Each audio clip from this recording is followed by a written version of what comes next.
Welcome to Marketecture, where you can get smart fast with in-depth interviews with leading technology vendors. I'm Ari Paparo, and I'm here today with Andy Monfried from Lotame. Andy, thanks for being here. Thank you. It's an honor and a pleasure, Ari, and congrats on everything with Marketecture. So a customer may have a CDP, and they're still using Lotame as well for the sort of ad techy sort of use cases, like the activation, the targeting, the measurement. Is that a typical use case?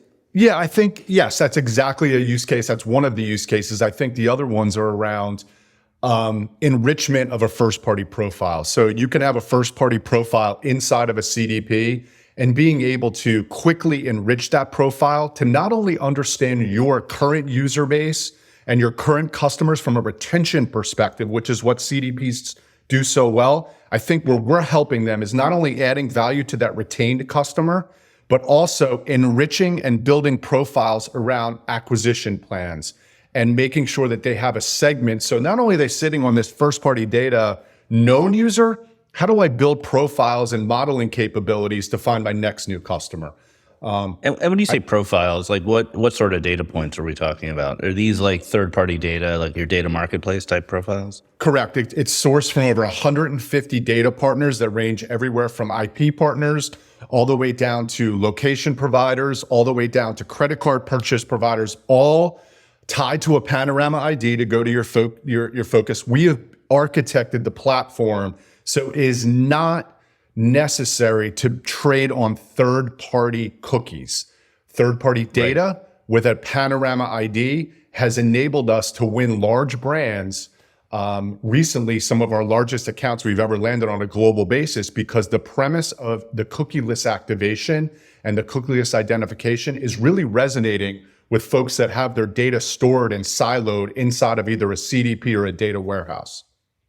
Okay, so maybe it would be helpful if you broke it down for us, like a use case for a brand. What data? You can make up a case study. I'm a brand, maybe a CPG brand or auto brand. It doesn't matter. And I have a CDP that's collecting known users. How are they using Lotame? What are the things they're specifically doing and getting value from?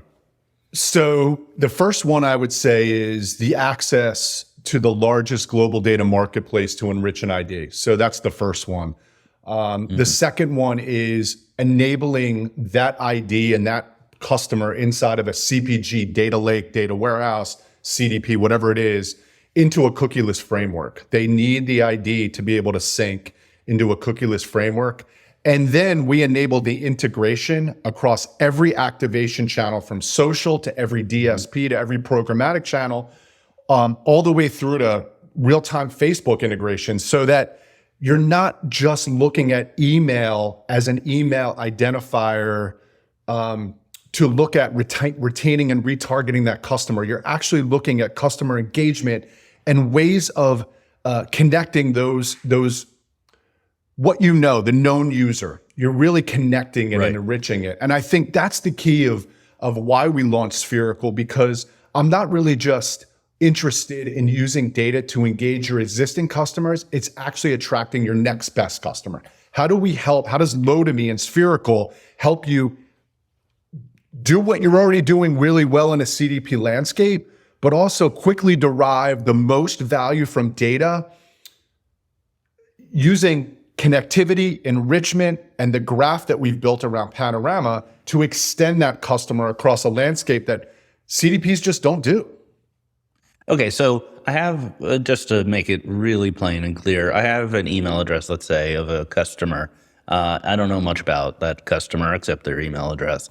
And I have some reason, I want to know, another data point like average household income or, presence of children in the family. So the Lotame data marketplace might have a vendor that provides that data, and you can enrich that. So now my CDP or my data lake has another field in it that says like likely to have children or something like that. That's enrichment. And then activation is like, okay, so I'm using a DSP like the Trade Desk, which, does not trade on emails. It trades on anonymous IDs. So I want to be able to, target likely matches of my CDP data, existing customers with banner ads on the web, or I want to use Facebook's lookalike modeling to find audiences like my model. Those are all use cases that you're talking about, right? 100%. That's exactly right. It's extending the enrichment and connectivity capabilities in any channel, including CTV, including the programmatic ones that you mentioned and the Facebook ones that you mentioned. So that's an exact one of the, I call that down the fairway use case.